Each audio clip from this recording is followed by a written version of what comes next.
പള്ളിയുടെ അകത്തേക്ക് നമുക്ക് യാത്ര നടത്താം. തീർത്ഥാടകർ ധാരാളമായിട്ട് ഈ പള്ളിക്കകത്തേക്ക് സഞ്ചരിക്കുന്നുണ്ട്. വളരെ ലളിതമായ ഒരു പള്ളിയാണ്.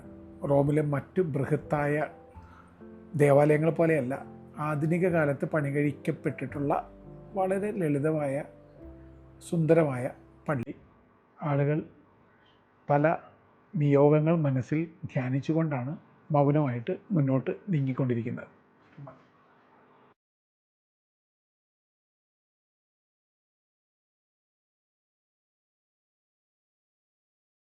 ജീവിതത്തിൻ്റെ സുപ്രധാന നിമിഷങ്ങളെ ഫോട്ടോയിൽ പകർത്തിയിട്ടുണ്ട്. ആ ഫോട്ടോയുടെ ഒരു ശേഖരമാണ് നമുക്ക് മുന്നിൽ ഇപ്പോഴുള്ളത്. സുന്ദരമായ ആഴമാർന്ന ജീവിതത്തിൻ്റെ ആഴപ്പെടുത്തുന്ന കാലത്തിൻ്റെ കോറലുകൾ പോലെ ഈ ഫോട്ടോ എക്സിബിഷൻ